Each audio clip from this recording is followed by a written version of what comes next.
Hola, ¿qué tal? Muy buenos días, buenas tardes, buenas noches, depende de cuándo están revisando este material en la plataforma de Educatic o YouTube. Esta es la octava sesión del curso de Lenguaje, Cultura y Poder para el semestre 2022-1, alumnos de Ciencias de la Comunicación, Facultad de Ciencias Políticas, Sistema de Universidad Abierta. Y bueno, pues bueno, de alguna manera este curso hemos estado revisando algunas cosas de lo que son teoría del lenguaje, la parte de cultura y bueno, en esta última parte de nuestro curso estaremos revisando lo que es los temas aplicados o la instrumentación de algunas cuestiones relacionadas entre el poder y el lenguaje y viceversa, ¿no? Y bueno, veo que ya se encuentran conectados 14 compañeros. Veo que todavía faltan algunos más, pero pues bueno, ya les recuerdo que también en este sentido estamos registrando la grabación. Por aquellos si no quieren ceder su imagen para el registro de la misma, pues pueden apagar su cámara, pero esto no resta la obligación de participar durante la sesión. Y bueno, voy a presentar como siempre una serie de diapositivas que espero que vayan motivando a la discusión y sobre todo que pues vayan participando todos ustedes, ¿no? Quienes se encuentran en este momento pues conectados. Y pues bueno, en este sentido, espérenme tantito, voy a compartir pantalla y pues bueno, vamos a arrancar con el tema del día de hoy.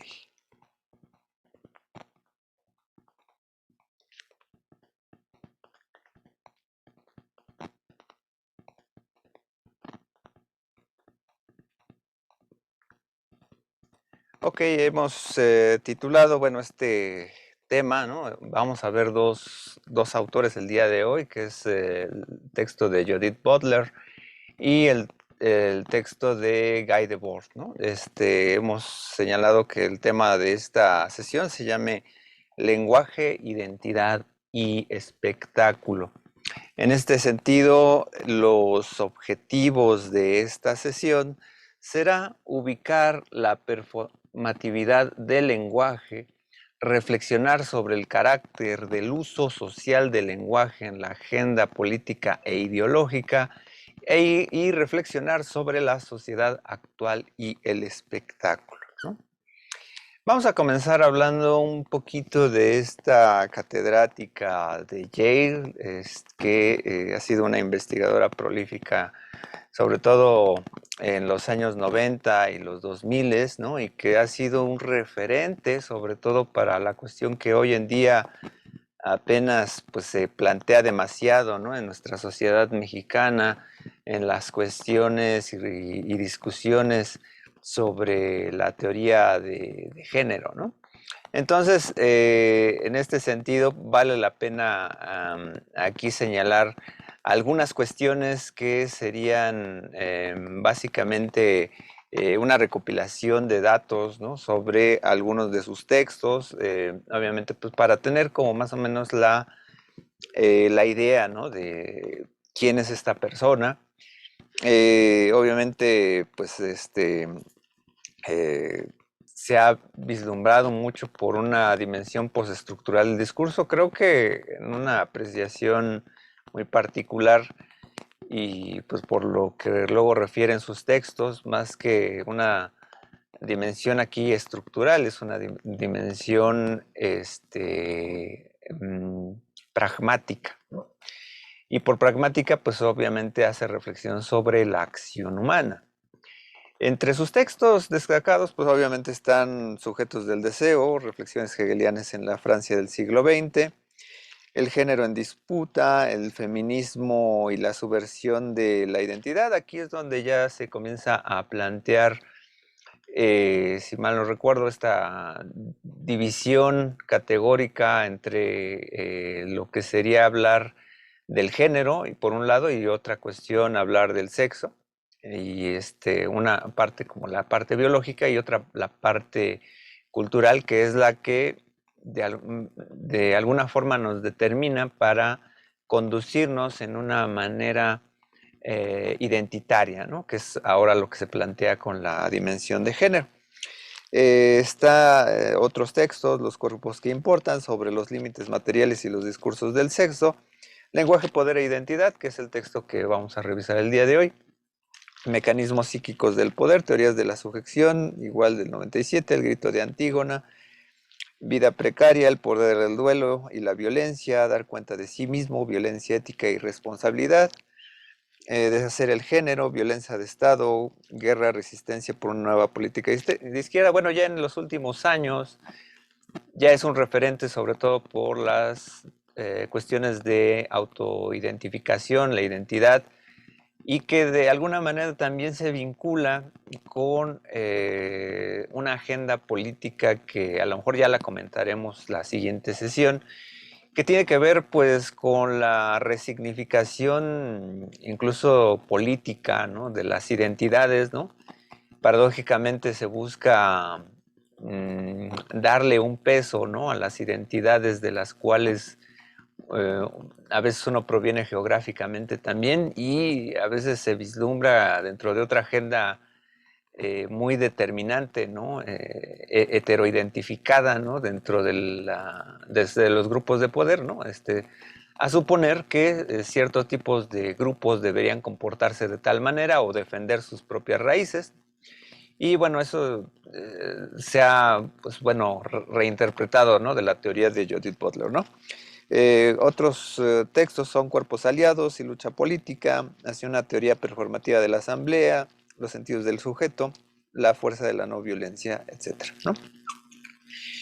Eh, Retomando esta parte de Judith Butler, el género en disputa, ¿no? Estudia las categorías de mujer y homosexual en los años 70 y 80, cuando más o menos por ahí revisen, este, pues obviamente por ahí hay una película que se llama Milk, que es la historia de un luchador social, ¿no? En pro de el respeto a la diversidad gay, ¿no?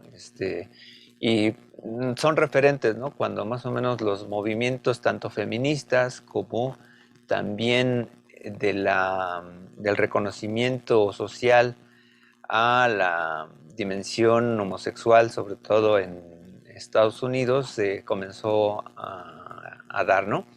Hay otros países que vivieron, ¿no? También lo que fue esta condición, ¿no? Entre la represión, la lucha y el reconocimiento a los derechos humanos. Hay, por ejemplo, en España, ¿no? Tras acabar la dictadura de Franco, lo que se le llamó la cultura del destape, ¿no? O algo así, si mal no recuerdo. Y viene toda esta boga pues, precisamente a reflexionar sobre las posturas, ¿no? Del reconocimiento de los derechos, también en la cultura popular, ¿no? Las películas de Almodóvar, por ejemplo, ya planteaban esto, etcétera, ¿no? En este sentido, pues bueno, Judith Butler pues plantea lo que sería la cuestión de la identidad sexual, que según esto es dada por las prácticas discursivas y teatrales. Esto de alguna manera converge con una dinámica del cuerpo, la vida, la identidad, en el sentido de los personajes que tenemos socialmente. De algún modo, nosotros nos comportamos de alguna manera en cierto tipo de programas o personalidades con las cuales nosotros crecimos y las vimos como buenas y que manejan en cierta manera la manera en que interactuamos con los demás. En ese sentido, estas prácticas discursivas entre el decir y el hacer, ¿no? Están vinculadas, ¿no? También en ese sentido nosotros damos una interpretación de qué es lo que hacemos en nuestra vida cotidiana y cómo nosotros interactuamos en nuestra vida cotidiana con respecto de nuestro tiempo de vida. Hay veces en que nosotros le damos importancia a ciertos espacios de trabajo, cierta dimensión social, familiar, etcétera, y entonces nos vamos comportando en determinados tiempos y en determinados actos. En el texto que Judith Butler llama Cuerpos que Importan, plantea lo que serían el sujeto y los universos simbólicos, ¿no? De alguna manera, cada uno de nosotros, cuando busca hablar sobre quién es uno mismo, lo que encuentra, al final es una pregunta filosófica, pero de alguna manera lo vamos cubriendo con aspectos representativos o simbólicos de nuestro contexto social. En este contexto social, pues obviamente venimos acercándonos a ciertas perspectivas sociales, políticas, ideológicas, religiosas, y hay veces en que nosotros, como sujetos, siendo nosotros constructo del otro, de nuestra apariencia representativa, de cómo nos pusieron un nombre, etcétera, cuando buscamos nuestra identidad o llamamos una identidad, ¿no?, a lo que hacemos, decimos, ¿no?, practicamos, lo que tratamos es buscar a ciertas personas que pues se comportan de cierta manera afín a nuestros gustos y nos vamos cubriendo como de esa pauta, ¿no?, de modos simbólicos, ¿no? E incluso hay veces que las palabras nos ayudan a representarnos en el sentido práctico de la sociedad. Si no existiera, por ejemplo, la palabra gay, lesbiana, etcétera, como parte de la identificación respecto de cierta conducta humana, a lo mejor tampoco habría pues esta determinación simbólica, ¿no?, de lo que representa a los derechos humanos y esta búsqueda. ¿Cómo decirlo de otra manera, no? O sea, cuando uno eh, no encuentra, por ejemplo, decir, bueno, es que a mí me gustan en el carácter gay, ¿no? Me gustan los hombres o las lesbianas, me gustan las mujeres, eh, y antes no ubicaba la palabra, ¿no? Es como un milagro, ¿no? Como encontrar ese universo simbólico en decir, esta característica de mi persona se adecua a esta palabra, ¿no? Ahora se habla también, por ejemplo, de lo que es el poliamor y, por ejemplo, esa dimensión, ¿no?, pragmática, como para, por ejemplo, decir, oye, es que me he enamorado de dos personas al mismo tiempo y quiero ser sincero con las dos personas, ¿no? Y entonces la palabra poliamoroso es lo que me define, ¿no? Por ejemplo, es una construcción social simbólica que ayuda, ¿no?, a que el sujeto pueda verse inmerso, ¿no?, esta dimensión, ¿no? Y aquí, sobre todo en este texto, ¿no?, de los cuerpos que importan, se hace, por ejemplo, el cuestionamiento de las identidades de género.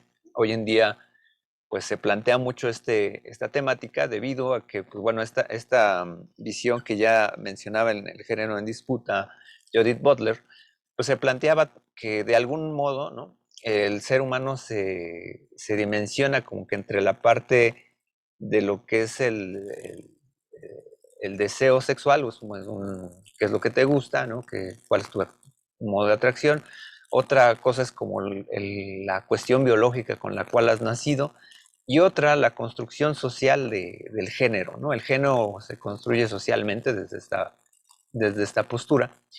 Y entonces en la dimensión social, cultural, pues nosotros hacemos la identificación entre que, bueno, estas clásicas dimensiones dicotómicas, ¿no? Por ejemplo, entre que muchas veces ustedes lo han planteado o visto, ¿no?, en las discusiones preparatorianas, ¿no?, etcétera, ¿no?, el azul es para el hombre, el rosa para la mujer, etcétera, ¿no? Y dices, no, pero yo como hombre a lo mejor me gustan los colores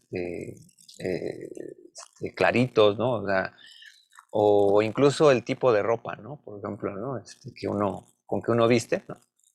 Pues a veces uno encuentra ciertas divergencias, ¿no? Yo en algún momento decía, ¿no? Por ejemplo, como hombres, a veces, pues, en cierto tipo de prendas, ¿no?, a veces uno se encuentra limitado, ¿no?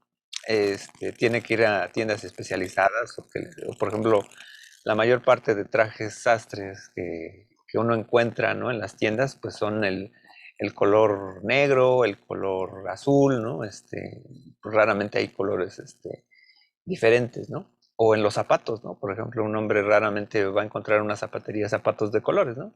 Y a la inversa, una mujer pasa lo mismo, ¿no? Entonces, esas determinaciones obviamente tienen una correlación, ¿no? Entre la dimensión práctica de género, ¿no? Que se ha dado por la cultura, no tanto por la autoidentificación, que ahora es precisamente lo que se plantea en la agenda política y social, ¿no? Entonces, en este sentido, ¿no? Este, algo que por ahí va a estar dimensionado en Judith Butler, parte de su teoría, va a encontrar dos conceptos básicos, ¿no? Por un lado va a retomar concepto de Austin, ¿no? Que sería el acto performativo, ahorita lo vamos a explicar un poquito, y lo que es la interpelación de Althusser, ¿no? El primero tiene que ver con la dimensión del lenguaje, en cómo nosotros hacemos cosas con el lenguaje, tenemos una presencia con el lenguaje. Y por otro lado, en la parte de Althusser se vincula que nuestra forma de expresarnos realmente está vinculada con un carácter ideológico. Y por carácter ideológico ya lo habíamos planteado hace algunas sesiones en esa reflexión sobre mitología, ideología y cultura, en donde pues la ideología es un constructo de ideas con las cuales nosotros nos adecuamos en la forma de vivir toda nuestra vida y repetimos dentro de esa condición discursiva cierto tipo de ideas que nos fortalecen como identitariamente o responden a ciertas prácticas habituales, ¿no?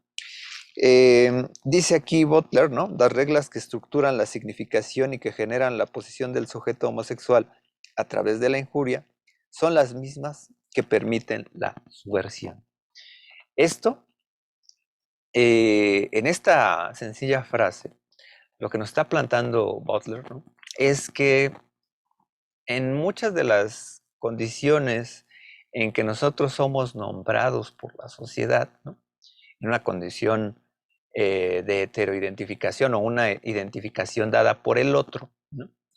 Es que nosotros respondemos a hacer eh, una aceptación de decir, mira, así me están llamando, ¿no? Pero desde esta visión de reconocer quién soy, ¿no? O cómo me están diciendo, ¿no? Más bien del discurso del otro, es lo que al otro le causa algo de incomodidad, ¿no? Por ejemplo, cuando vienen en la historia reciente, por ejemplo, todos los apelativos denigrantes sobre toda la comunidad gay o lésbica, pues realmente cuando les hacen una injuria o les dan un calificativo peyorativo a este tipo de población de la sociedad, lo que revela este discurso son las molestias de cierto tipo grupo ideológico. Y entonces, cuando el grupo afectado por estas injurias reconoce, ah, mira, así me están llamando, es precisamente el papel, ¿no? De identificación de que eso es lo que permitiría la subversión, ¿no? Es como, por ejemplo, cuando a la comunidad gay, ¿no? Dices, oh, ahí viene una loca, ¿no? Que es un poquito lo que va a estudiar Judith Butler con el fenómeno queer, es que en algún momento se revierte, ¿no? Y dice, bueno, sí soy la loca, ¿no? E incluso parte de esta discusión sobre que en los fenómenos de protesta o de las marchas, por ejemplo, gay, ¿no? Pues muchas veces se cuestiona mucho, ¿no? ¿Por qué tienen que vestirse así como en carnaval, etcétera? Cuando pues no necesariamente toda la comunidad gay, pues obviamente se comporta así, ¿no? En términos eh, transvestis, ¿no? Mezclar, ¿no? El tipo de vestimentas, etcétera. Sino que más bien ese tipo de marchas, ¿no? Agarran esta parte que le perturba ver a la sociedad, ¿no? Y dice, pues esta es la marca que tú, con la cual como me identificabas, lo refuerzo, ¿no? Sí, y entonces dices, entonces la postura de la loca o en el fenómeno del lenguaje, en el queer, se hace protesta, ¿no? O sea, ok, así me llamas, entonces retomo esa palabra y la resignifico, ¿no? En esta parte, ¿no? Cuando se habla de la interpelación desde la postura de la teoría crítica de Althusser, ¿no? Es cuando nos llaman, ¿qué reconocemos, ¿no? De hecho, esto pasa siempre en cualquier fenómeno social, fenómeno cultural, sobre todo, en cuanto nos dicen, bueno, tú eres un estudiante, tú eres hijo, tú eres ciudadano, y entonces lo que dimensionamos son varios personajes, ¿no? Insertados en nuestra vida cotidiana. Y entonces en esa dimensión, ¿qué es lo que reconocemos? Reconocemos nuestra postura de rol dentro de la sociedad con cierto carácter ideológico. O sea, hay toda una construcción social sobre el estudiante, sobre el hijo, sobre la vida en que demarca, por ejemplo, nuestra forma en que nos identifican. Y entonces lo que planteamos ahí es que el personaje en el cual nosotros aterrizamos nuestra actitud, pues también reconoce cierto papel ideológico en la manera de comportarnos, ¿no? Obviamente, si planteamos todas estas teorías funcionalistas como las de Durkheim, ¿no? En las cuales se planteaba esta dimensión de la anomia social, pues también se planteaba algo similar, ¿no? Cuando uno rompía estos esquemas sociales normativos, ¿no? Pues se veía como que carece de normas, ¿no? Y entonces lo que pasa con la actuación social, ¿no? Desde un punto de vista pragmático, interaccionista social, pues también eso implicaba, ¿no? Que dices, bueno, me debo de comportar de cierta manera, hay ciertas formas para ser estudiante, incluso ahorita lo vemos, ¿no? O sea, como el carácter de estudiante debe ser el que esté, eh, pues, entra a la clase, entra temprano, etcétera, y como toda una parte de rol, ¿no? Y pues bueno, a veces hasta se infunde cierto tipo de carácter, ¿no? Que está infundido desde la primaria, ¿no? Desde no interrumpir, no decir, etcétera. Cuando llegamos a la preparatoria, pues lo que se pide es que un estudiante participe, que tenga una postura, ¿no? Crítica, etcétera. Y en la universidad, pues es más que deseable, ¿no? En ese sentido. Entonces, como que de alguna manera, cuando nos identificamos como estudiantes, pues bueno, ¿qué es lo que reconocemos, no? El papel conductista que nos dimensionamos en nuestra formación básica o el estudiante crítico que ya realmente llega a la parte de universidad, ¿no? Pero lo mismo pasa en todas las agendas culturales, ¿no? O sea, si nos conducen, ¿no? Como a toda la heteronormatividad sexual, ¿no? Pues hay veces en que dices, bueno, es que yo no me reconozco aquí, o si me reconozco, etcétera. Y hay varias agendas políticas que también lo vamos a comentar la sesión que viene, sobre todo en la parte o reflexión que a veces tiene que ver con la dimensión de la censura, en donde viene lo que es la cultura de la canción, la cancelación, ¿no? Pero bueno, eso lo vamos a mencionar la siguiente sesión, ¿no? Eh, Judith Butler tiene este epígrafe que retoma de Austin, y dice, el fracaso es un mal al que están expuestos todos los actos que tienen el carácter de un rito o de una ceremonia, todos los actos, eh, todos los actos convencionales, ¿no? Aquí hay una reflexión interesante, ¿no? Sobre la parte discursiva, ¿no? Este, en donde está, algo veíamos ahí, ¿no? Que en la parte mitológica, ¿no? De nuestra actividad, de nuestro pensamiento, pues está reflejada en cierta actividad, ¿no? Entonces, cuando nosotros nos comportamos de cierta manera en la sociedad, ¿no? Pues obviamente ponemos a prueba qué es lo que hemos aprendido de esa sociedad. Entonces, todos los actos, pues, protocolarios en cómo comportarnos, cómo eh, hablar, ¿no? En público, cómo hablar dentro de la familia, ¿no? Pues de alguna manera plantea que interactuamos, ¿no? Con la sociedad y estamos expuestos obviamente a las respuestas de los demás, ¿no? Entonces, cuando nosotros, ¿no? De alguna manera nos comportamos de una manera, llegamos, no sé, a convivir con una familia que no conocemos y de repente pues tú tienes alguna actividad, ¿no? Como por ejemplo, o que no, nunca te dijeron, por ejemplo, que no subieras los codos, ¿no? A la mesa, ¿no? Y pues lo ves como normal, ¿no? Y como que te van a ver como extraño, ¿no? Y entonces esos choques, ¿no? O sea, de conducta habitual, como que fracasan en el día con día, ¿no? Estamos expuestos siempre a confrontar nuestro comportamiento ante los otros y a la aceptación del otro, ¿no? Desde nuestros comportamientos, ¿no? Desde cómo es nuestra conducta. Entonces, de alguna manera, nuestra dimensión entre, o por ejemplo, si tú vas a una iglesia católica, ¿no? Y vas obviamente como turista, ¿no? Y de repente ves que en la tradición católica, pues tienen la visión de que un trozo de pan, ¿no? O la llamada hostia, ¿no? La exponen en algo que se llama sagrario. Y de repente, pues hay muchas personas que están hincadas, etcétera, y tú caminas en la iglesia, pues como a lo mejor turista, estás conociendo la iglesia, etcétera, y de repente, pues vas de salida, ¿no? Y pues alguien te dice, oiga, tiene que caminar hacia atrás, nunca le dé la espalda al sagrario, ¿no?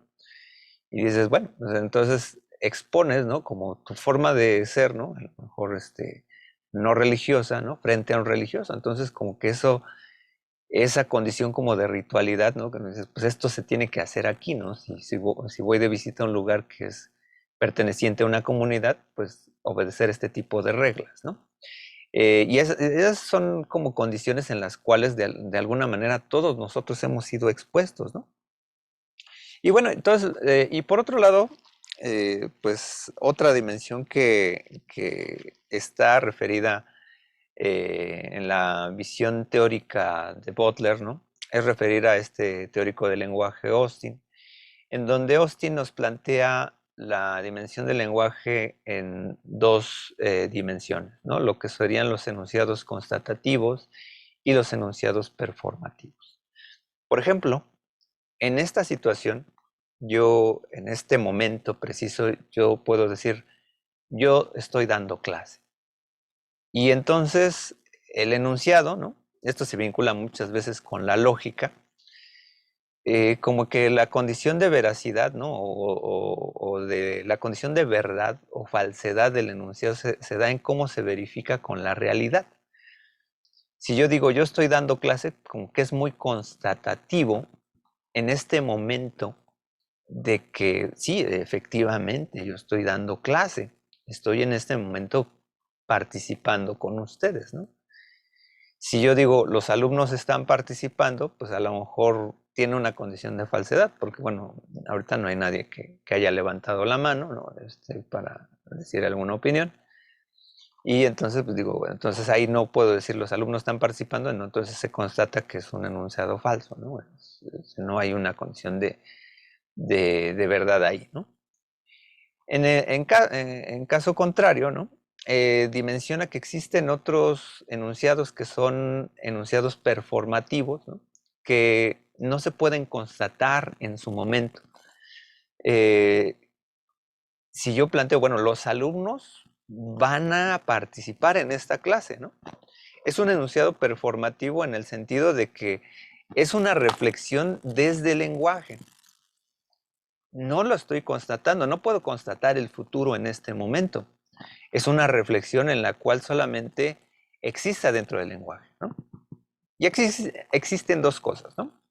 Por lo regular, cuando pensamos en actos, pensamos en el movimiento, en cómo interactuamos con la sociedad, en cómo nos movemos, en cómo de alguna manera nos vinculamos con el otro, con el acto mismo, o sea, hay un movimiento, ¿no? Es como, por ejemplo, nunca sé si, no sé si les haya pasado que ustedes están leyendo un libro y les dicen, oye, ya deja de leer, ¿no? Ponte a hacer algo, ¿no? O algo más lúdico, ¿no? Por ejemplo, estás jugando un videojuego, ¿no? Y dices, oye, no estás haciendo nada, ponte a hacer algo, ponte a barrer, ponte a trapear, etcétera, ¿no? Te dice todo. Y realmente hay un acto ahí, ¿no? O sea, estás a lo mejor, alguien diría, ¿no? Está perdiendo su tiempo, etcétera, pero hay una acción ahí, ¿no? O sea, Cualquier cosa que hagamos, pues es lo que le podemos decir acto, ¿no? Y cuando decimos algo, ¿no? Pues como dices, pues eso lo dijiste, no lo estás haciendo, ¿no? Lo que plantea la teoría de Austin es que se pueden hacer cosas con las palabras, ¿no? Porque en el momento en que yo digo, yo doy clase, estoy hablando, es una acción, un poco metarreflexiva si lo hago en orden, ¿no? De decir, yo estoy hablando, ¿no? Y hago una condición metalingüística en este sentido. Entonces, es una condición reflexiva, ¿no?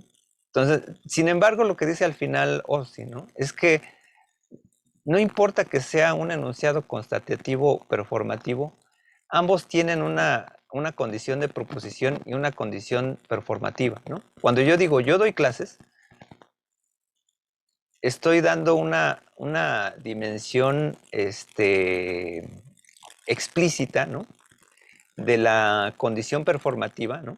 Porque dice, yo pienso, de acuerdo a mi reflexión mental, que en este momento estoy dando clase, ¿no? O sea, también es una condición performativa en nada más que es un enunciado que es explícito, ¿no? Y cuando yo digo, pues yo voy a terminar la clase, ¿no? En una hora, ¿no? Más o menos. Es una condición implícita, ¿no? Como que es una parte de la reflexión, ¿no? O sea, como que yo pienso que voy a terminar de dar clase, ¿no? Entonces hay una dimensión que se vincula aquí, ¿no? O sea, eh, eh, en una parte, ¿no? O sea, o, por ejemplo, cuando estoy haciendo una constatación de lo que digo, ¿no? O sea, se implica, ¿no? Bueno, es implícito, ¿no? La dimensión que digo, yo pienso que en este momento estoy hablando, ¿no? Y cuando yo lo dimensiono como reflexivamente, ¿no? Yo creo, yo pienso, yo digo, pues ahí hay una condición que se explicita la condición performativa, ¿no? De alguna manera, en alguna parte aquí como de antecedente de Austin, ¿no? Bally ya lo planteaba, ¿no? En lo que era el modus y el dictum, ¿no? El modus era la parte explícita, el dictum en la parte implícita. Bally, que fue de los teóricos con los cuales también se refirió en algún momento Ferdinand de Saussure. Y pues bueno, esto se planteaba, ¿no? Dentro de esta dimensión del lenguaje. Lo importante aquí es ver que cada vez que nosotros hablamos, estamos actuando, ¿no? Por eso es toda esta reflexión muy interesante del libro de Austin, ¿no? Se hacen cosas con las palabras, estamos ejecutando, estamos actuando con las palabras, ¿no? También Austin tiene tres actos simultáneos cuando nosotros nos expresamos, ¿no? Que a lo mejor esto va a ser como una condición referente básica de Austin, ¿no? Donde se plantea que cuando nosotros hablamos hay un carácter locutivo, un carácter ilocutivo y otro perlocutivo, ¿no? Por ejemplo, eh, yo digo al principio del curso, vamos a usar la plataforma, ¿no?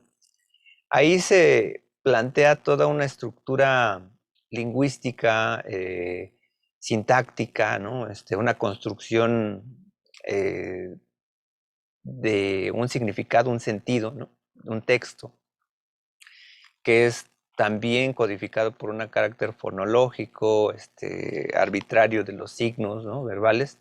Y entonces, pues, es la manera en que se expresa, ¿no? Se da como esta parte básica desde mi carácter de emisor, ¿no? Se construye eso, ¿no? Pero hay una dimensión ilocutiva que en realidad, ¿no? Como la parte que la substancia de esa construcción lingüística, es decir, vamos a usar la plataforma, incide en un deseo que expresa una condición performativa explícita o implícita. Yo deseo que todos ustedes usen la plataforma Educatic, ¿no? O la plataforma Moodle. Y entonces está inserto, ¿no? Desde una conducción locutiva, ¿no? Pero el deseo, ¿no? Y en sí mismo, ¿no? Al final, ¿no? Cuando nosotros damos a conocer un enunciado con un deseo determinado, pues lo que queremos es que la otra persona actúe de cierta manera, ¿no? Sea asertivo o negativo sobre la resolución que tiene con el lenguaje, o sea, que lo codifica y que actúa, ¿no? Al final ustedes han usado la plataforma y pues al menos esa es la condición como de interacción que se realiza con cualquier lenguaje, ¿no? Por ahí existe también otro ejemplo, ¿no? Cuando uno dice, como que hace un poco de frío, ¿no? Y dices, ah, bueno, pues sí, hace frío, ¿no? Y estoy como en un cuarto con otra persona, ¿no? Y la otra persona está cerca de la ventana, ¿no? Entonces, a lo mejor mi deseo no es solamente decir la condición constatativa de que hace frío, ¿no? Sino que tiene una condición performativa y locutiva que señalaría, esto que estoy diciendo que hace frío señala o deseo que tú cierres la ventana, ¿no? Y en la condición perlocutiva, pues es que efectivamente el otro, ah, sí, tiene razón, hace frío, por lo tanto, pues creo que es viable que yo cierre la ventana, ¿no? Esos tres actos van a ser muchas veces una referencia para muchos textos teóricos sobre la conducción de la agenda social o la condición de agente o de sujeto cuando dice algo, ¿no? Este, por ejemplo, alguien hace una pancarta en una marcha y dice, salimos a la calle para tomar la palabra. Qué interesante reflexión sobre el lenguaje, porque entonces dices, o sea, tomar la palabra es un acto, ¿no? Es un acto como de subversión, ¿no? Entonces, tiene una condición performativa, ¿no? De lo que cree el sujeto sobre el lenguaje, ¿no? Entonces, también es un sentido de salir a la calle y tomar la palabra, es como decir, tengo un papel en este momento que es importante para la sociedad. Y es en ese sentido que cualquier enunciado que nosotros hagamos con algún amigo, con el profesor, con tus compañeros, va a tener una fuerza de interactuar, de cambio o de una acción determinada alrededor de nosotros, ¿no? O sea, el lenguaje no es inocente. Nadie se comunica por comunicar. Desea generar una interacción con algo. Si uno está cantando en el baño, pues canta para uno mismo, generando una acción pues, de sensibilidad estética, de una condición de placer, ¿no? Nadie habla pues, simplemente por hablar, o aquellos que se ven muy inocentes dentro de, es que yo escribo para mí, ¿no? Pues bueno, es una condición muy reflexiva, ¿no? Pero el lenguaje está construido para interactuar entre los demás, ¿no? El lenguaje humano, ¿no? Entonces, aquí se plantean varias condiciones, ¿no? Una pregunta fundamental, ¿no? Si el lenguaje puede herirnos. Bueno, tenemos una participación. Diana, adelante. Profesor, buenos días. Yo ahorita que dijo esta frase de que cada vez que hablamos estamos actuando, me acordé de que en psicoanálisis, o no sé si es en psicoanálisis o en general en la psicología, se dice que lo que no se habla, se actúa. Entonces, ahora entiendo un poquito más esto, porque si el hecho de hablar es ya de por sí un acto, entonces se entiende que, por ejemplo, cuando una persona que está enojada y no es capaz de verbalizar su enojo, su emoción, de hacerlo consciente y poderlo expresar, a veces entonces solamente actúa no hablando o siendo grosero y, bueno, o sea, con la ley del hielo, me refiero a que no habla y hace la ley del hielo porque está actuando su enojo, porque como no lo ha hablado, entonces lo actúa y de todas formas sale, ¿no? Pues, esa necesidad o esa emoción de alguna forma. Y me pareció muy interesante esto que propone Austin, de que ya el hecho de hablar es ya de por sí un acto, pero también me acuerdo de algunos amigos que era muy curioso que a veces decían un montón de cosas de lo que iban a hacer con su vida y de las decisiones que estaban tomando y todo, pero pasaban los días, las semanas y los meses y parecía en verdad que por solo decirlo ya creían que lo habían hecho. O sea, nunca pasaban a la acción. Ujú. Ya el habla en sí, para ellos era como si ya lo hubieran lo hubieran hecho. Y otra cosa curiosa que noté en estos tiempos de pandemia era que de repente todos empezaron a decir que, y en los medios, ¿no? Se empezó a decir que ya, bueno, que teníamos que tomar las medidas necesarias, ¿no? Podíamos ir aquí y allá con las medidas necesarias, tomando las medidas necesarias. Entonces, después era muy chistoso porque ya escuchaba eso en el hablar de toda la gente y ya decían, ay, sí, fuimos a la fiesta de no sé qué, ay, fuimos acá y allá, ah, pero con todas las medidas necesarias.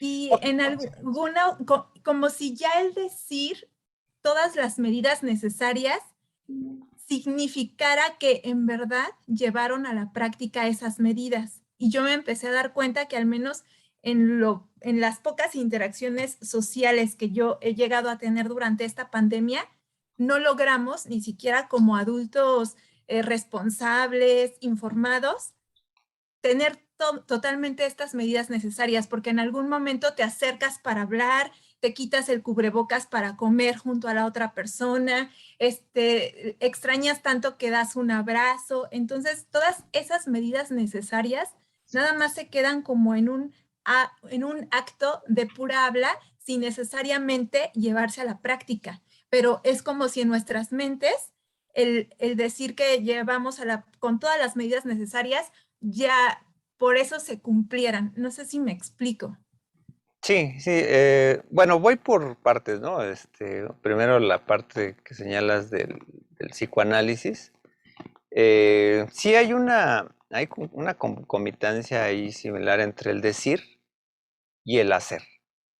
En este sentido, creo que lo que es importante es ver que, bueno, esta condición que señalas que el silencio también habla, pues sí, también comunica, o sea, tiene una condición de comunicación, ¿no? Creo que aquí lo interesante no sería tanto ver la parte no verbal o la cuestión de los silencios. Sí tienen una fortaleza de, de dimensión de acción, o sea, es una acción al final no hablar, ¿no? Lo que se presentaría más bien dentro de la teoría de Butler, ¿no? Sería que ese no hablar más bien está referenciado en toda una discursividad anterior. Cuando, por ejemplo, se hace la ley del hielo, ¿no? Como que hay todo un discurso atrás verbalizado, ¿no? Para entender cuando no hablamos, ¿no? Cuando entendemos por qué no habla, ¿no? Pues porque está enojado. Cuando el niño ve a sus papás que no se hablan, ¿no? Y dice, ¿por qué no se hablan, no? Porque están enojados. Entonces, ya lo metemos como en el input, ¿no? Para decir, pues no voy a hablar, ¿no? Y entonces hay una conducción mental, ¿no? De performatividad, de decir, no voy a hablar, voy a hacerle la ley del hielo, ¿no? Y eso le va a herir, ¿no? Hay una conducción como verbalizada, pero no es tácita, que solamente se revela, eso sí, cuando vamos a terapia, ¿no? Cuando te pregunta el psicoanalista, ¿y por qué no hablabas con tu pareja en esta situación? Porque estaba molesto, ¿no? Pero si sabías que le iba a molestar más el que no hables, porque no hablas, pues creo que valía la pena, ¿no? A lo mejor decir, ¿no? Que la otra persona sintiera, ¿no? Este enojo, ¿no? Que no verbalizado, ¿no? Y en esa parte, pues bueno, lo interesante cuando nosotros vamos explicando las cosas, por ejemplo, un psicoanalista, ahí es donde se revela la característica de interpelación ideológica de Althusser, ¿no? En el sentido de cómo dialogamos con nuestro constructo social ideológico en la manera en que le damos voz a esas palabras, por ejemplo, en una terapia, ¿no? Bueno, me abandonó la persona, ¿no? Entonces, y ahí hay toda una condición psicológica, ¿no?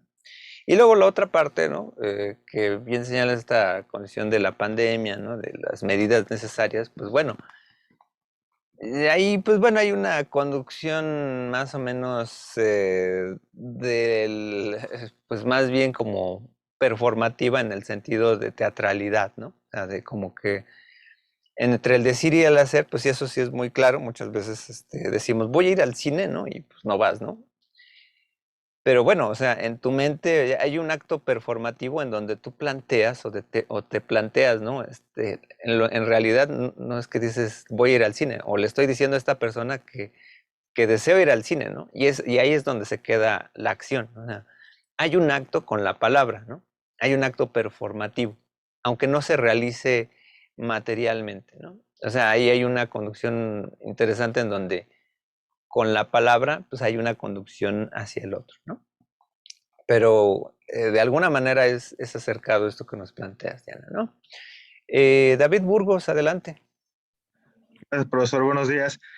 Ahorita que hablaba mi compañera y usted sobre los actos performativos, en un punto del texto, Judith Butler habla sobre la efectividad de los actos de habla, ¿no? Como ustedes mencionaban, poniendo el ejemplo de la pandemia, como la mayoría de los casos, los actos de habla no necesariamente se suceden del acto mismo, ¿no? O sea, no llega a pasar. Sin embargo, cuando la efectividad máxima menciona, me parece, sería el símil a un acto divino, ¿no? Un acto de creación divina, en el cual simplemente por enunciarse, la realidad se crea, ¿no? O es de esa manera. Pero la efectividad humana, como mencionaba, de la mayoría de los casos no es la mejor y muchas veces del habla no se sigue el acto, ¿no? Sin embargo, cuando el lugar de enunciación del hablante es desde un lugar de autoridad, como por ejemplo las autoridades sanitarias que dictan medidas como el uso de cubrebocas en ciertos espacios públicos o ciertas medidas de distanciación social, es cuando esa efectividad aumenta, ¿no? Es cuando la efectividad del acto del habla se hace más patente y es mucho más probable que si una autoridad o si un acto de habla desde un lugar de autoridad o de poder se enuncia, es mucho más probable que sea efectivo y que por lo tanto suceda la realidad que está enunciando ese acto de habla, ¿no? Ok, ahí hay dos puntos, ¿no? O sea, primero, pues aquí retomando un poco el ejemplo de Diana, ¿no? O sea, el carácter, por ejemplo, decir de tomar las medidas necesarias es un carácter ilocutivo, ¿no? O sea, no necesariamente perlocutivo porque vemos que luego hay muchas personas que no se cuidan y de repente, sí, el cubrebocas, ¿no? O sea, se pone el cubrebocas, pero como para cumplir, ¿no? Pero no hay una conciencia, ¿no? Del deseo, ¿no? Del mensaje, ¿no? Oye, mi deseo es que no propagues la enfermedad si es que la tienes, ¿no? O que te arriesgues a contraerla y a contagiar a más personas, ¿no? Entonces, esa es como la parte del deseo, ¿no? Y esta última parte, ¿no? Del habla, ¿no? Realmente lo que señales ahorita, ¿no? De la parte de autoridad, eso a lo mejor se vincula sobre todo con la parte de la retórica, ¿no? Con la parte de este triángulo aristotélico que es el etos, el patos y el logos, ¿no? En donde una condición del etos tiene que ver más bien con la razón, con la figura de autoridad. El logos tiene que ver con el discurso por sí mismo, ¿no? La construcción lógica, ¿no? Del enunciado y la parte patológico con las emociones, ¿no? Hay veces que la publicidad muchas veces se da en eso, ¿no? Entonces ahí más bien tendría que ver la forma en cómo se construye el discurso. En muchos casos, esta parte retórica tiene más una condición performativa. Por ejemplo, cuando yo digo voy a pedir su mano en matrimonio, ¿no? Pues obviamente no estoy diciendo literalmente voy a tomar su mano, me voy a casar con la mano de alguien, así como dedos el de los locos Adams, ¿no? Sino que más bien se construye, ¿no? Locutivamente, ¿no? La frase retórica, e ilocutivamente se engloba un deseo, ¿no? Y muchas veces, ¿no? La parte perlocutiva, pues a lo mejor dependen precisamente de esta condición a veces retórica, ¿no? De cómo te lo dicen, de es razonable lo que te están diciendo, o quién es la autoridad muchas veces de quién te lo dice, ¿no? Se ha puesto, por ejemplo, ahorita a reflexión, ¿no? De, no sé, un caso, voy a mencionar dos casos, ¿no? Primero, el de la Casa Blanca, por ejemplo, de Peña Nieto, del sexenio pasado, ¿no? Y entonces llega esta actriz, ¿no? la primera dama en aquel entonces, y hace un discurso como de respuesta, ¿no? No, es que ha sido mi trabajo, etcétera, y están las lágrimas, etcétera, ¿no? Entonces, como que trata de apelar a como que a lo patológico, etcétera, ¿no? Y a lo mejor como que hay, pues ahí la parte como lingüística, como que, pues sí tiene un peso, ¿no? Pero como que es todo como el show, ¿no? Ahorita creo que hay una persona aquí de la farándula, ¿no? Creo Galilea Montijo, algo así, salió en el libro de Anabel, bueno, no me acuerdo la autora, Habla Hernández, profesor, sí. ajá, Anabel Fernández. Entonces, sobre esta conexión con grupos de narcotráfico, si mal no recuerdo. Y entonces viene toda esta discursividad, ¿no? De decir, no, es que yo siempre he sido así, etcétera. Entonces, ahí se plantea, o se plantearía, ¿no? Discursivamente, que locutivamente todo esta construcción a lo mejor del patos, ¿no? De la emoción, ¿no? De cómo te lo están diciendo, es que yo he sufrido, yo he sido trabajador, yo nunca me mezclaría con estas personas, etcétera. La lágrima, pues bueno, viene a ser parte del lenguaje no verbal, ¿no? Conscientemente muy estructurado, ¿no? Que es una parte fundamental, o no sé, o sabemos que, por ejemplo, otro caso, ¿no? De esta cuestión de personajes, ¿no? Como la youtuber Justop, ¿no? Por ejemplo. Se negoció, hay una condición al final con el caso de Ainara, etcétera, ¿no? Que pues dará una disculpa, ¿no? A lo mejor más formal, no tanta lágrima. ¿Por qué? Porque pues hay de fondo toda una discursividad ahí legal, ¿no? Jurídica, en donde pues más bien ahí intervinieron, creo que costes, ¿no? Hay unas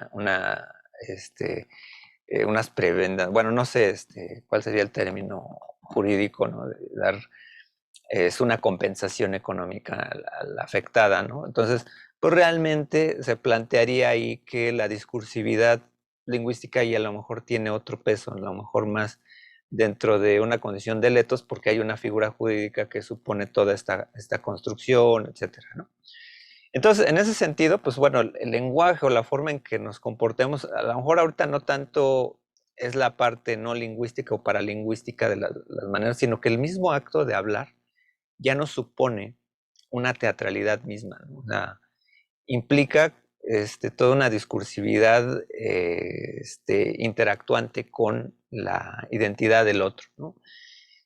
Ahorita va a estar muy conectado la parte que leamos la siguiente sesión de Coetze, ¿no? Con la parte de la censura, porque precisamente ahora la comedia se ha visto muy enfocada, ¿no? A decir qué es lo que estás diciendo, cómo lo estás diciendo, y que no afectes a una persona, ¿no? Con la parte en que estás discurriendo, ¿no? Con la palabra, ¿no? Entonces, porque van a protestar ahí, no solamente como personas, ¿no? Sino incluso en los foros, ¿no? Los foros de Twitter, pues ahí es un destazadero, ¿no? Y entonces vienen las hordas de trolls a protestar, a decir, no, es que no, voy a cancelarte, ¿no? Etcétera, ¿no? Entonces ahí viene toda una conducción interesante, ¿no? De toda la conducción de cómo manejamos el lenguaje, pero con una vinculación de poder, que eso es algo que no siempre tomamos en cuenta. O sea, el lenguaje no es inocente. O sea, si vamos a decir algo es porque deseamos que otra persona, pues al menos actúe como yo quisiera construir el mundo. O sea, la construcción del mundo, pues de alguna manera, la tratamos de constituir con una dimensión del lenguaje, ¿no? Esta parte que un poco de la sociología del conocimiento que veíamos al principio del curso, ¿no? De cómo la construcción del lenguaje, pues nos enfoca también a una parte o una dimensión ideológica del mundo, ¿no? Y aquí, pues bueno, ya lo comentaremos, que bueno, no sé qué tanto realmente el lenguaje inclusive en esta visión utópica, ¿no? Trata de decir que si tú cambias tu lenguaje, ¿no? Pues a lo mejor va a mejorar la sociedad, que más bien ha sucedido a la inversa, ¿no? Hay una discursividad práctica y muchas veces uno, eh, con el lenguaje, ¿no? Certifica que esa habitualidad se dé, ¿no? O sea, Y por ahí, bueno, ha sido criticado por ahí, creo que periodista mexicano-español, Mauricio Schwartz, ¿no? Que se plantea toda esta discursividad, ¿no?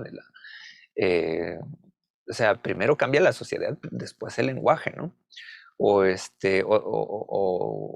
en este sentido, ¿no? Pues toda la cultura de la cancelación que luego se da muchas veces en los medios, ¿no? Bien, bien. Bueno, no sé si hay alguien más que quiera participar, aprovechando la pausa, ¿no? Por ahí. Si no, pues continúo, ¿no? Aquí hay un problema en términos, sobre todo retomando toda esta idea, ¿no? El lenguaje puede herirnos, y ahí obviamente algo sucede, ¿no? En la parte social de las plataformas sociodigitales, ¿no? Que uno a veces tiene una postura política, una postura religiosa, una postura artística, etcétera, un gusto, ¿no? Y de repente pues postea algo, ¿no? O comparte algo de alguna nota, ¿no? Y pues de repente alguien que piensa diferente, pues te dice, oye, pues no estoy de acuerdo, pero de repente hay gentes que aparecen con insultos, ¿no? Es que tú eres un pejista, tú eres un prianista, tú eres, etcétera, ¿no? Y hay palabras como que dicen, no, pues es que tratan de herir, ¿no? Como que la susceptibilidad, ¿no? O sea, como no estoy de acuerdo contigo, voy a denigrarte, ¿no? Con el lenguaje, ¿no? Y el insulto de por sí mismo tiene una condición performativa bien interesante. De por sí el uso de groserías o de vocablos, de improperios, no son vocablos específicos, ¿no? Muchas veces, ¿no? Sino que a veces tiene una apertura, ¿no? En donde la interpretación del otro puede ser muy abierta, ¿no? ¿A qué voy, no? Si yo me estoy refiriendo, por ejemplo, ¿no? Yo digo, tal político está equivocado en esto, lo argumento, ¿no? ¿Cuáles son las cosas que a lo mejor pienso, ¿no? Pero cuando uso groserías, ¿no? Como que se rebajan en el argumento porque entonces ya no es una conducción como de logos, ¿no? O sea, es más como patológica, como para generar emoción, ¿no? En esa condición performativa, pues obviamente el otro se siente afectado, ¿no? De hecho, a veces meterse en Twitter es una cosa terrible, ¿no? Y hay casos en donde hay un bullying tremendo, ¿no? Y que no solamente van a la condición del insulto, sino que hay personas que han afectado su vida precisamente por la condición emocional, ¿no? Entonces ahí la condición de que las palabras hieren, pues obviamente tiene un papel de interacción perlocutiva muy fuerte, ¿no? Tenemos una participación de Andrea Reyes, adelante. Sí, bueno, yo tengo una duda respecto a eso, porque en la lectura me perdí un poquito, pero eso del lenguaje sobre que puede herirnos también puede entrar la forma en cómo se dicen las cosas, aunque no sea de manera verbal, Bueno, ahí, porque, bueno, dime. ajá, bueno, no, sí, porque luego he visto que muchas personas, este, utilizan ciertas palabras, aunque no sean groserías o tan ofensivas, que muchas personas llegan a tomarlo a mal cuando lo escuchan o lo pueden leer. Ok, ahí se plantearía, por ejemplo, esta divergencia, por ejemplo, entre lo que sería lo que es habitual para nosotros, lo mencionaba un poco en el principio, ¿no? O sea, de la condición como de fracaso de las acciones, ¿no? Lo que consideramos a veces mal dentro de un grupo ideológico, para el otro va a ser bueno a lo mejor, ¿no? O pensemos, por ejemplo, esta condición que se dio terriblemente con el periodo de Donald Trump, ¿no?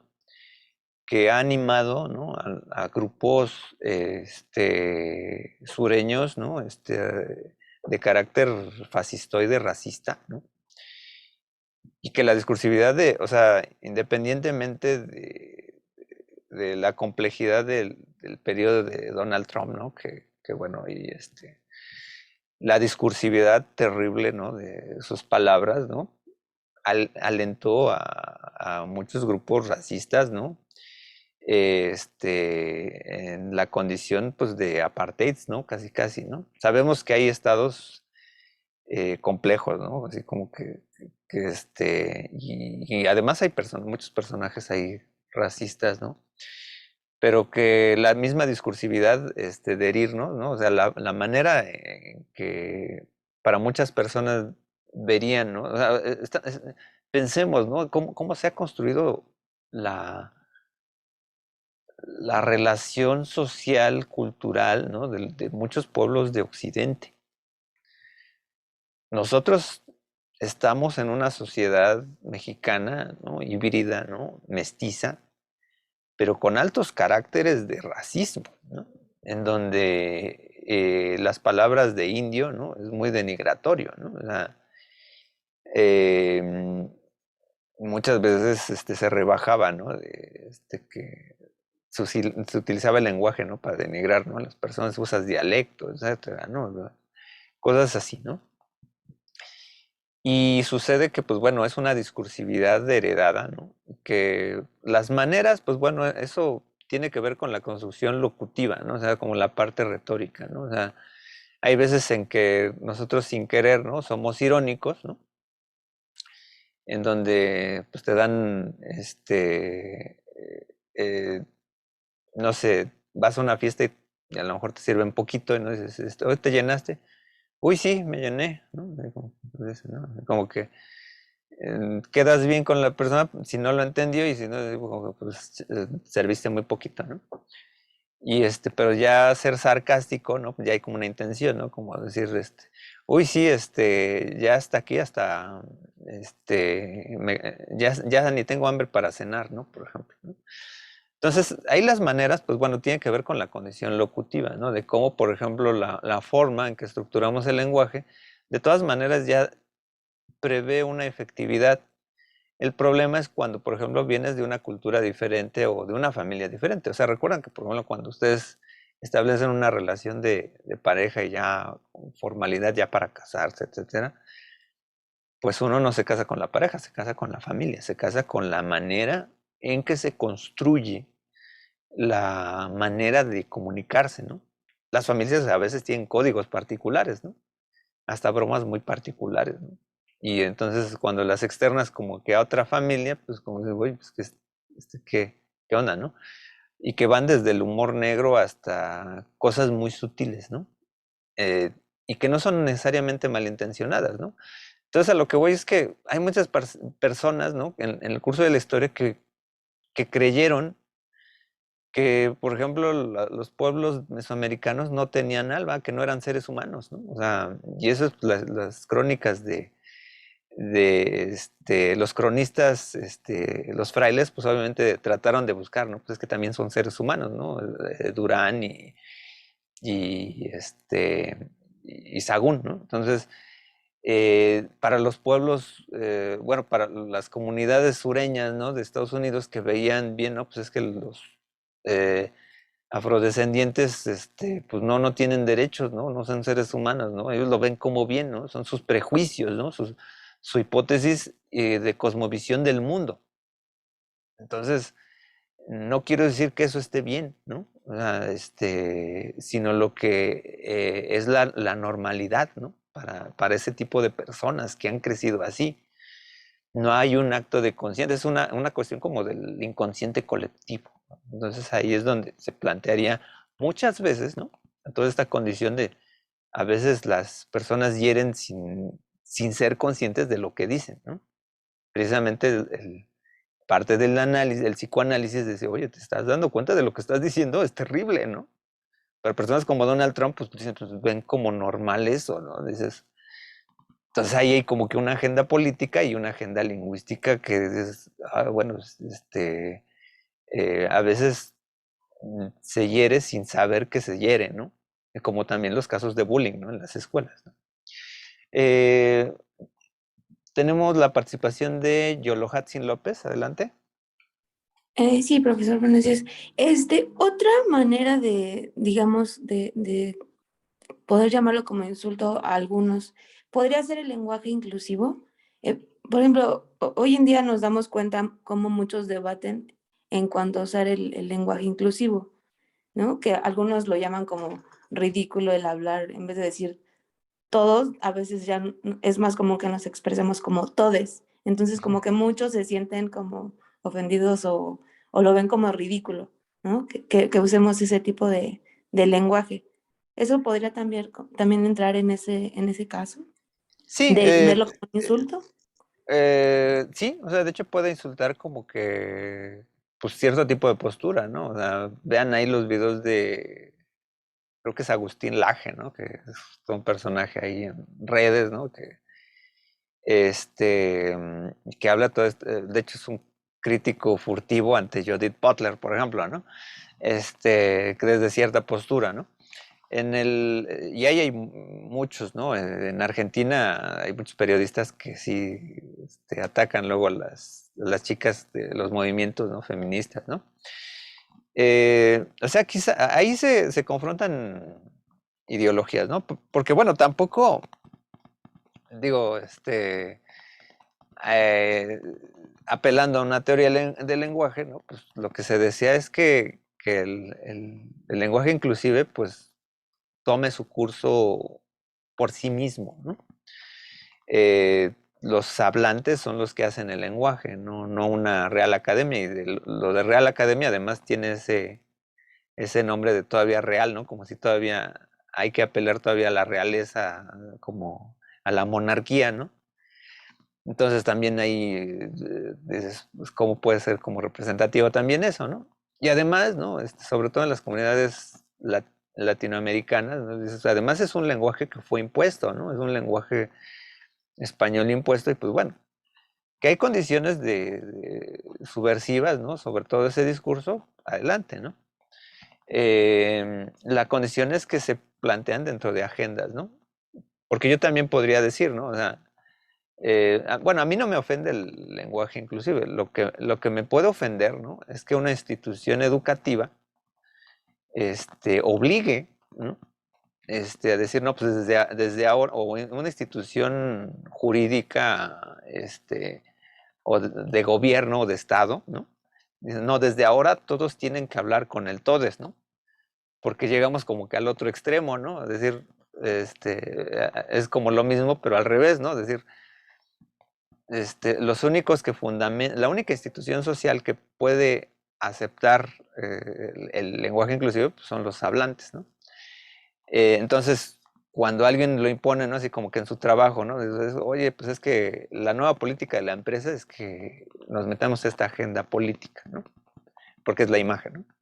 Entonces dice, la imposición del lenguaje inclusive dentro de esa condición autoritaria, pues dirías, pues no tampoco funciona, es como decir lo mismo, ¿no? Es decir, tienen que hablar con el todos, ¿no?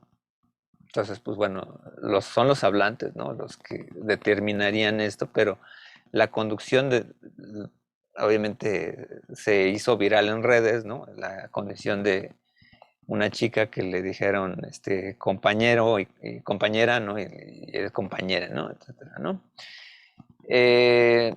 Digo, ahí hay toda una construcción más bien de autoidentificación, etcétera, ¿no? Que, que tiene que mediar, ¿no? O sea, más bien se tiene que buscar como la heteronormatividad con la autonormatividad de cada uno, ¿no? Uno dialoga con ello, ¿no? Entonces, lo que a uno podría ser como inocente decirle algo, ¿no? Como es el caso de aquel video, ¿no? Del chico que le dice compañera, y pues no digo, no conozco todo el caso, pero podría verse inocentemente como sin una intención de insultar, ¿no? Pero esta lo tomó como insulto, etcétera, ¿no? Entonces, ahí la dimensión hasta cierto punto, ¿no? Se plantearía, ¿no? Que de alguna manera, ¿no? Es parte de la agenda autorregulatoria, ¿no? Entre los individuos, ¿no? O sea, entre nosotros como individuos vamos formalizando las reglas. De hecho, cualquier condición legal, ¿no? Hasta cierto punto de vista, lo que nos plantea es que eh, damos fe de las cosas que son habituales en una sociedad. O sea, cuando existe una legislación, es que certifica que las cosas que se actúan comúnmente en una sociedad están registradas en un libro que se llaman leyes. Entonces, de algún modo, pues en algún momento, pues a lo mejor, en el sentido del lenguaje inclusive, pues bueno, está avalado por la libertad de expresión, ¿no? Pues, y que bueno, que también tampoco nos podemos poner puristas, ¿no? O sea, el lenguaje inclusive tiene una efectividad simbólica. ¿Le entiendes, no? O sea, finalmente ahí dices, hay un entendimiento, ¿no? De hecho, en algún momento o en algún debate con colegas, ¿no? Que plantean esta condición de género, ¿no? Digo, pues, ¿por qué no usamos palabras que a lo mejor ya están establecidas, por ejemplo, en la cultura náhuatl o etcétera, ¿no? Porque además son lenguas aglutinantes, ¿no? No recuerdo si era la palabra Ninochtli o Nochtli, ¿no? Etcétera, como el tod, ¿no? Como decir tod, ¿no? Así. Y como en la parte de lexemática, ¿no? Es decir, dar el saludo, ¿no? Y a lo mejor es una reconstrucción ideológica, ¿no? Que va con los pueblos originarios, etcétera, ¿no? Que bueno, eso podría ser como una condición de revitalizar las lenguas autóctonas, ¿no? Y que, por ejemplo, pues el español, pues no es un lenguaje que, pues, es originario de esta zona del planeta, ¿no? Pero bueno, ahí, bueno, esto es todo un tema, ¿no? Y claro que pues sí se puede plantear ahí, ¿no? Muy bien. Aquí, bueno, pues aquí hay cosas, ¿no? O sea, el insulto pues puede provocar miedos, ¿no? A ciertos sujetos constituidos, ¿no? Pues, efectivamente, ¿no? La dimensión de, eh, pues pueden apelar, ¿no? Como que a la condición social, a la condición pues, de género, ¿no? De tu construcción social ideológica, ¿no? La condición de existencia se da por la dependencia de la llamada del otro. O sea, nosotros corporeizamos cómo nos han llamado, ¿no? Entonces, aquí, bueno, se retoma de Elaine Scarry, ¿no? The Body in Pain, ¿no? Que hay como una relación entre violencia y lenguaje, ¿no? Dice, el dolor del cuerpo no puede expresarse con el lenguaje. O sea, y aquí hay una condición, ¿no? De decir, naturalmente, cuando tienes una necesidad, ¿no? De decir, me duele, ¿no? Lo verbalices, ¿no? Que es una condición como de no somatizar luego los dolores, ¿no?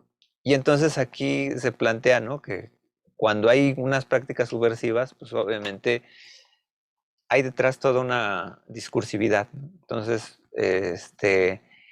pero sucede algo interesante, ¿no? De que el cuerpo humano, pues cuando nos insultan, pues uno genera ansiedad, ¿no? O sea, si uno se mete a un debate de trolls ahí en internet, te sientes mal, ¿no? Te sientes mal, o sea, como decir, pues o sea, ¿por qué insultan, no? ¿Por qué dicen groserías? ¿Por qué, o sea, como que te da un desdejo de, como de, ¿a dónde va la humanidad, no? En ese sentido, ¿no? Y también se plantea, ¿no? De cuando, por ejemplo, hay interrogatorios, por ejemplo, no sé, de la policía, por ejemplo, a un grupo subversivo, ¿no? O, por ejemplo, algo que sucede mucho, ¿no?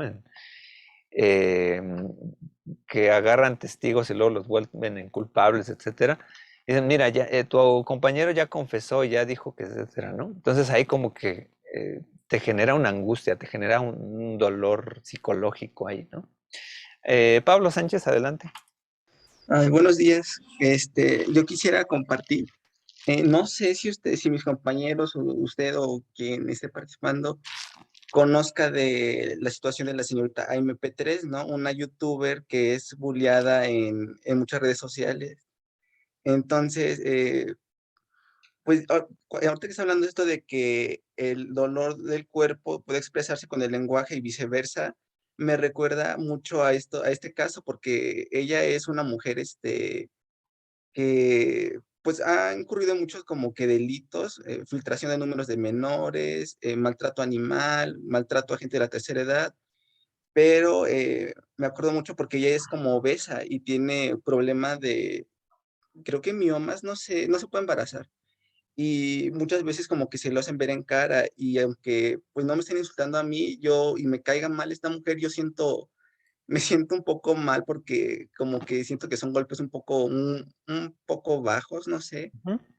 pero pues sí, o sea, creo que sí es cierto, o sea, se genera ansiedad, aunque no te insulten a ti, tú oyes que a alguien le dicen, pues se le van todos, como dicen en Twitter, en muchas redes sociales y te sientes mal, ¿no? Dicen, mi deporte favorito es pelearme con señoras en Facebook, ¿no? Por posiciones políticas. Ujú. Y es cierto, porque es como que una adrenalina, bueno, a mí me genera mucha adrenalina el pelearme así en internet, que bueno, yo considero, porque yo me peleo por cosas tontas, entonces, es tonto, pero al mismo tiempo como que me genera ansiedad, adrenalina, o sea, me gusta. Bueno, es que ahí hay como, eh, efectivamente, bueno, es que cuando nosotros nos emocionamos, obviamente generamos endorfinas, etcétera, y toda como, además, pues bueno, como que el internet es muy, como es muy anónimo, ¿no? En internet, pues también hay gente que es más susceptible, hay gente que es menos susceptible, ¿no? Y que nada más se mete a bombardear, ¿no? Estas cuestiones, ¿no? Al final, pues, el lenguaje nos permite, pues, construir o deconstruir la realidad, ¿no? O más bien, deconstruir las emociones de una persona o construir, ¿no? Positivamente, ¿no? Y ahí hay todo un manejo, ¿no? Que viene al caso, ¿no? Dice, cuando se retoma esta parte de Toni Morrison, ¿no? Viene esta metáfora, ¿no? De la mujer ciega que ustedes revisaron, ¿no? Donde un niño tiene un ave, ¿no?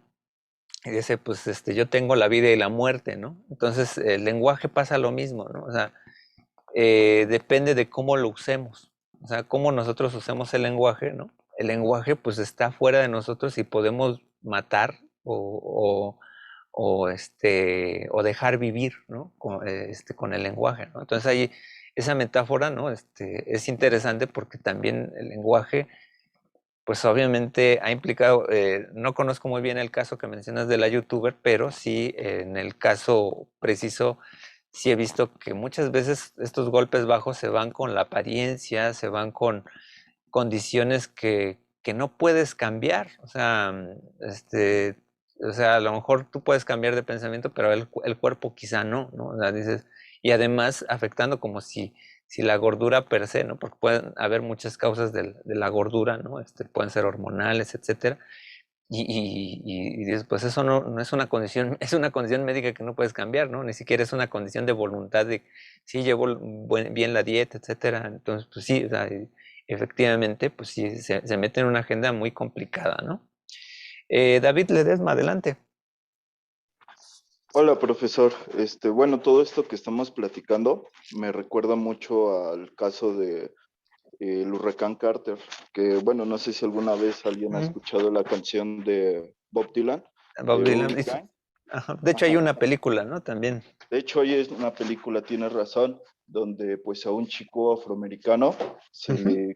bueno, un exboxeador afroamericano Ajá. se le culpó de un triple homicidio y pues lo que se hizo en ese entonces fue convencer a la corte pues por medio de diálogos, donde se dijo que él era afroamericano y todos los conceptos que se tenían de los negros, de que pues él era culpable y prácticamente fue a base de puro diálogo y de los estigmas que se tenían sobre los afroamericanos.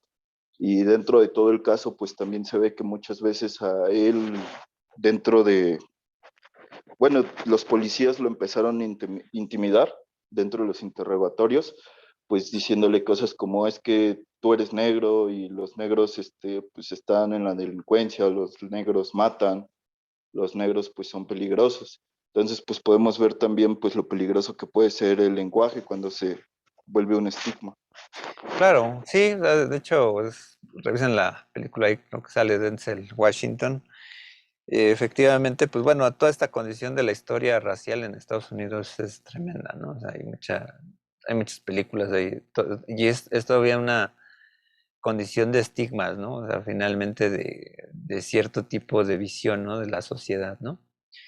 Y sí, o sea, de alguna manera, sucede, ¿no? En otro tipo de comunidades, ¿no? O sea, obviamente hay una foto ahí famosa, ¿no? Entre Rubin Carter y Nelson Mandela, ¿no? En algún momento no sé dónde se encontraron, pero bueno, precisamente por las mismas condiciones, ¿no? Que Nelson Mandela también estuvo en la cárcel, pero en su país, ¿no? En Sudáfrica, y toda esta condición del apartheid, ¿no? Que no es son situaciones diferentes, pero sí vienen del mismo fenómeno originario, ¿no? De las colonias inglesas, ¿no? Las colonias inglesas que poblaron, ¿no? Los diversos lugares del mundo, ¿no? Y que sí, de alguna manera, por ejemplo, en Estados Unidos, pues todo el factor de racismo, pues sí viene de facto, ¿no? Con la cuestión de los esclavos, ¿no? Y eso ha provocado muchas condiciones actuales, ¿no? También de las agendas políticas, ¿no? Muy bien, dice Andrea Reyes, AIMEP también se ganó, AIMEP 3 también se ganó el odio por todo lo que ha hecho, aunque su condición no justifique la violencia. De todos modos, ella está haciendo lo mismo y así no la van a respetar jamás. Bueno, ahí también hay no conozco el caso, ¿no? Pero por lo que me comentan, pues bueno, hay veces en que sucede muchas veces que en Twitter o en los medios, ¿no? Actuales, ¿no? Hay personas como que se anclan, ¿no? Con los discursos y aunque tengan cierta postura, ¿no? Pues como que se anclan y responden, ¿no? Y se genera más violencia, ¿no? Del lenguaje, ¿no? Entonces también hay cosas como pues, que a veces responden, ¿no? Etcétera, y pues bueno, se hace ahí como hilos bien, como dicen ahora, tóxicos, ¿no? David, no sé, ¿algo más? Sí, profesor. Bueno, hablando un poco sobre lo que estamos comentando ahorita de esta chica y todo esto, pienso que nos estamos volviendo a través de las redes sociales, a través de Twitter y así, de nuevo como una inquisición donde pues tratamos de ser jueces, tratamos todo el tiempo de juzgar, tratamos que todos piensen igual que pues lo que actualmente se dicta la agenda. Y pues no nos corresponde realmente ese lugar, nos estamos convirtiendo en un gran hermano al estilo 1984.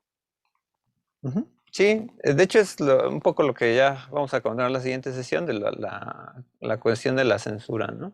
Pero bueno, se tiene que tomar muy con cuidado porque ahora sí que uno tiene que justificar el discurso, pero frente a acciones jurídicas, ¿no? Al final es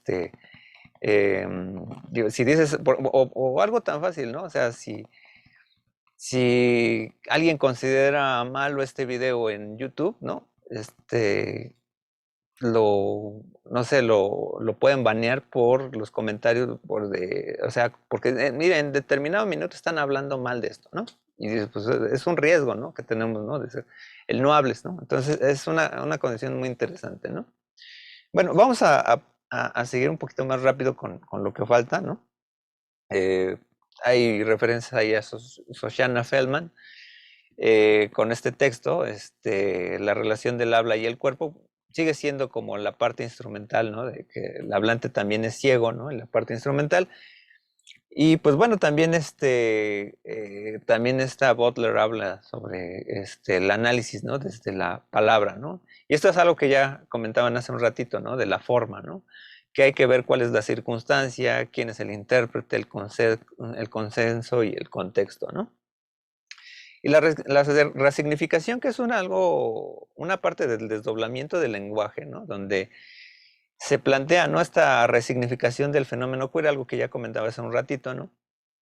Que de pasar de un insulto pasa a una autoidentificación o una resignificación del contexto, ¿no? Algo por ahí comentaba la palabra loca, ¿no? Ahora forma parte de esto, ¿no? También hay otra hipótesis que el habla está fuera de control, ¿no? Entonces lo mismo pasa, ¿no? O sea, cuando uno genera palabras, pues ahí cómo las interprete la sociedad, pues es como también el ave que va a vivir o va a morir, ¿no? En las manos de las otras personas, ¿no? Entonces hay veces en que obviamente esto que bien comentaba, ¿no? Por ejemplo, de Rubin Carter, ¿no? Pues también es parte de la historia racial de Estados Unidos y se plantea, ¿no? En ciertas agendas discursivas, ¿no? Desde ciertos planteamientos, ¿no? De Mari Matsuda, ¿no? Pues también se hace referencia, ¿no? De que hablamos desde una posición como hablantes y oyentes, ¿no? Y ahí se vincula totalmente la postura ideológica, ¿no? Actualmente con los casos de los movimientos de Black Lives Matter, pues obviamente se plantea una agenda, ¿no? De contraponerse precisamente a dimensiones que por muchos años, pues obviamente se han vivido dentro del carácter racista, ¿no? En Estados Unidos, ¿no? Entonces, este tipo de movimientos se plantean ya dentro de una agenda y que, por ejemplo, dentro de la agenda, si mal no recuerdo, del actual presidente Biden, se plantea precisamente darle un foco de atención a estas comunidades que de alguna manera fueron muy afectadas en el periodo pasado, ¿no? Sobre todo este tipo de minorías, ¿no? Asimismo, ¿no? Pues también se ha planteado, ¿no? Los actos de habla como interpelación desde esta visión altuseriana, en donde, pues bueno, al final todo lo que se hable, pues va a estar vinculado con acciones, ¿no? Y pues bueno, se hace el planteamiento, se puede existir sin lenguaje, ¿no? Pues obviamente la condición racional, ¿no? Cuando hacemos el pensamiento y el lenguaje, pues está vinculado totalmente, ¿no?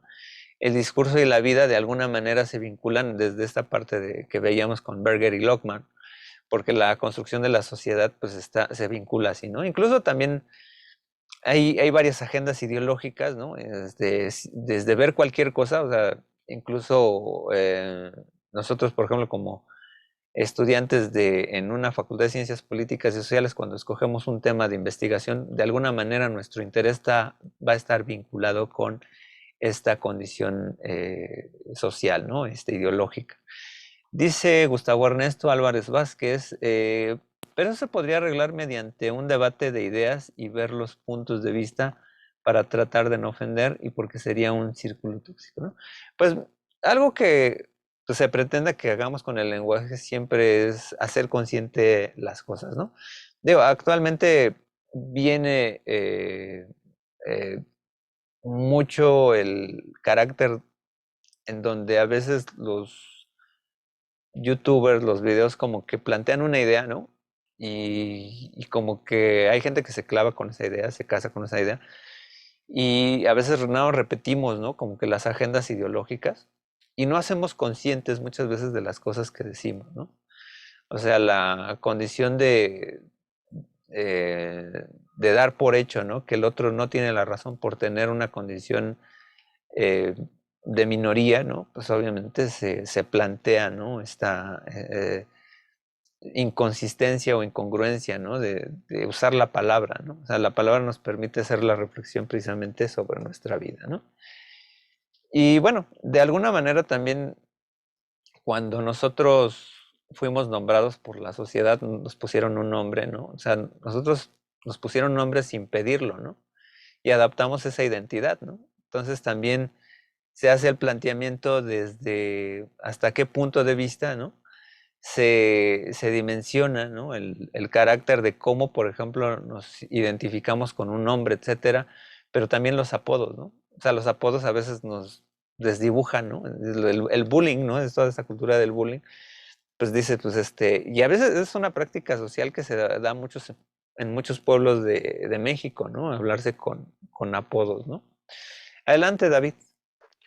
Bueno, hablando de eso, quiero volver a tocar el tema de los afroamericanos, por ejemplo, en el que pues obviamente ellos no eligieron hacer con esa pigmentación de color, pero en Estados Unidos pues es tanto el racismo que ellos ya se tienen identificados bajo esa etiqueta y lo podemos ver pues por ejemplo en las películas, ¿no? De que hasta entre ellos mismos se dicen niga y lo ven como decir amigo, que obviamente si se los dice a alguien de otra zona racial pues es un insulto. O por ejemplo, no sé si han visto la película de Egg Mile, donde pues dicen comentarios de que pues el rap solamente es para negros, o por ejemplo yo que he convivido con gente afroamericana, pues comentan muchas cosas como que el jazz es música de negros y cosas así, que lo dicen como un honor, pero pues han caído dentro de ese mismo estigma, porque yo creo que es con la etiqueta que se representan.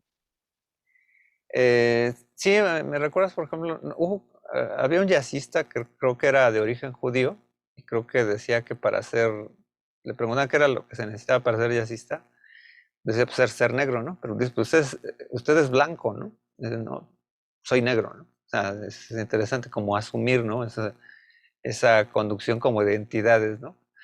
Y la otra, me recuerdo una película, creo que de Chris Rock, ¿no? Donde creo que es un remake, ¿no? De el del cielo puede esperar, ¿no?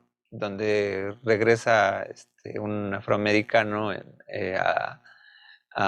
el cuerpo de un blanco, ¿no? Y de repente el blanco le dice negro, ¿no? A alguien de color, ¿no? Y lo golpean, ¿no? Obviamente, porque es un golpe muy fuerte, precisamente.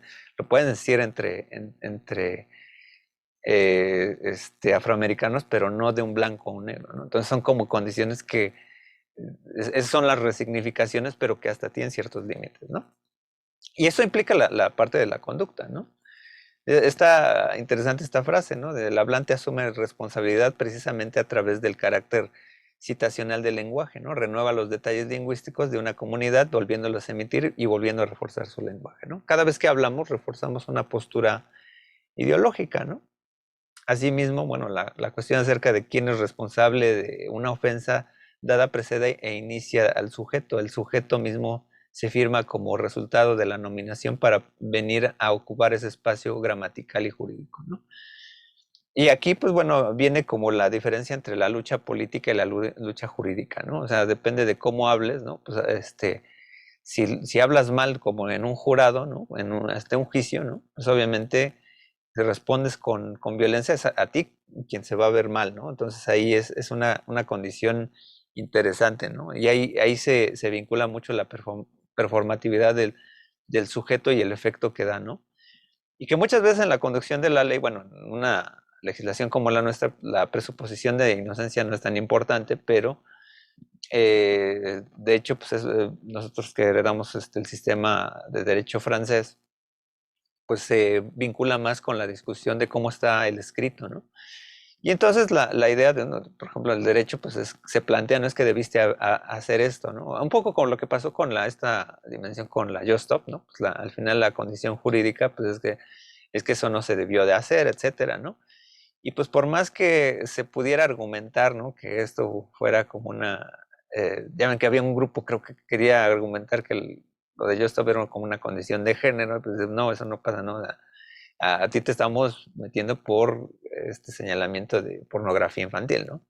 Entonces ahí lo jurídico tiene un peso mayor, ¿no? Que la parte política, ¿no? O sea, realmente, o lo mismo, ¿no? Cuando, por ejemplo, estuvo lo de las marchas de los grupos feministas, ¿no? Pues obviamente en lo político puede ser, pues es que estoy pintando un monumento porque no me hacen caso, ¿no? Políticamente, pues los monumentos son cosas materiales, ¿no? Lo que es irreparable pues, son las pérdidas humanas, ¿no? O sea, tiene una justificación política, ¿no? Pero no jurídica.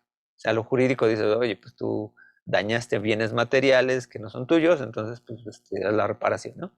Entonces, la parte jurídica es la parte que tiene más peso muchas veces en la sociedad, ¿no?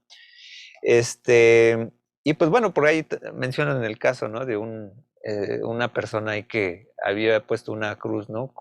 Le prendió fuego enfrente de una familia, ¿no? Afroamericana. Y que pues bueno, ahí se desestimó el caso porque precisamente dice, pues fue su libertad de expresión, ¿no? Entonces ahí, y creo que hace poco, ¿no? Pues los casos que se han dado, ¿no? Como de racismo en Estados Unidos, pues bueno, tienen luego esa conducción de si el juez, ¿no? A veces tiene una posición afín a cierta postura, como que reducen o modifican la condena, ¿no? Es algo interesante, ¿no? Y pues bueno, también dentro de toda esta dimensión, pues bueno, también se habla de la pornografía, ¿no? Porque también ahorita está en boca de todos, ¿no? Lo de Jordi Rosado, ¿no? Que entrevistó a un productor de películas porno, ¿no? Y entonces dicen que tanto esto legitima, ¿no? La sodomización legal, ¿no? Como a la mujer, ¿no? Etcétera, como la perversión, etcétera. Y entonces, pues, al final, pues, se plantea esta alegoría del discurso, ¿no? Que, que por ahí yo sé que existen directoras de cine porno, ¿no? Y es interesante que, bueno, persevera un mismo tipo de discurso, ¿no? De cómo se construyen el cine porno, ¿no? Como que hay una dimensión como muy establecida como de ciertas condiciones que no obedecen a una sexualidad real, ¿no? Sino que es una construcción de la sexualidad construida. Pero aquí lo que se pone como el dedo en el renglón es precisamente que el Estado, en ciertos casos, lo está permitiendo, ¿no? Y entonces, en ese sentido, pues bueno, es alegoría como de un discurso, ¿no? Y que bueno, si lo planteamos en el discurso de la modernidad, pues se plantean ahí como que vacíos, ¿no? Legales, ¿no? Y bueno, cerramos, pues bueno, ya nos fuimos con toda la parte de la clase con Butler, ¿no? Pero queda ahí Guy Debord, que bueno, ahí es una explicación, ¿no? Que es más bien desde un tinte marxista, ¿no? Que no es, bueno, está ahí el documental, ¿no? De la sociedad del espectáculo, pero tiene por ahí su participación en la Internacional Letrista y la Internacional Situacionista, que bueno, esta es una postura de izquierda de los años 70, ¿no? 60. Y pues bueno, cosas muy evidentes, ¿no? Que ya nos van acercando precisamente a esta discusión de los medios, ¿no? Que el espectáculo, pues bueno, tiene este carácter de unificación, ¿no? Que es una condición de personas mediatizadas por la imagen, ¿no? Centra, ¿no? La cosmovisión, ¿no? Vincula el modo de producción que es más vinculado con la industria cultural, ¿no? Estamos viviendo alrededor de signos comúnmente con los medios de comunicación ahorita, ¿no? Con los medios tecnológicos, ¿no? Condiciones materiales obvias, ¿no? Materialistas, ¿no? A cada rato nos salen anuncios en YouTube, etcétera, ¿no? Se plantean verdades que son cuestionables, ¿no? Dentro de los medios. Estamos hablando que, bueno, ahorita la condición que habla de Borg pues son de los medios como institucionalizados, la tele y el cine, ¿no? En el siglo pasado, ahorita ha cambiado mucho, ¿no? Pero que obedecían a prácticas también socioeconómicas, ¿no?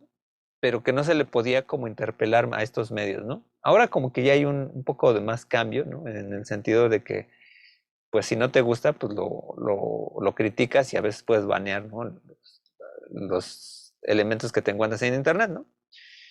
Hay otras condiciones, ¿no? Que pues se plantea como esta condición de medio y fin, ¿no? El tener sobre el ser, ¿no?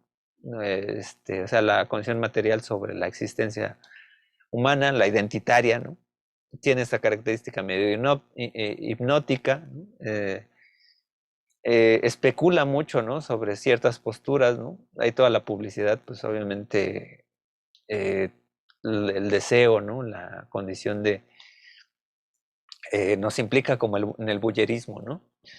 Se genera como una nueva religión, ¿no? O sea, por mucho tiempo hemos como criticado esta parte de las religiones como tales, ¿no? De los tótems. Y de repente entras a una casa y la televisión está como en un altar, ¿no? También eso, ¿no? Es algo interesante, ¿no? Esta perspectiva de sueño que muchas veces se planteó en el siglo XX también con el cine, ¿no? Que pues es como esta ración de soma, ¿no? De una droga, ¿no? Estar viendo todos los discursos audiovisuales, ¿no? Hay vinculaciones con el poder, ¿no? O sea, actualmente hay un rompimiento, pero quien tiene el poder, pues ahora son las plataformas de YouTube, Facebook, etcétera, ¿no? Nosotros como que podemos generar nuestro contenido, pero pues antes se le criticaba mucho a Televisa, ¿no? Etcétera, ¿no? Quién determinaba, ¿no? El discurso ahí del poder, ¿no? O también la condición de alienación y la sumisión, ¿no? Y también hay como una condición de capital representado, ¿no? Entonces, en ese sentido, ahorita hay mucho discurso de esta positividad tóxica, ¿no? Que trata como de quitarle un peso a la responsabilidad social de estos grupos económicos, ¿no? Entonces también hay como que una condición paradójica de la moral que luego se presenta, ¿no? Y luego resulta paradójica, ¿no?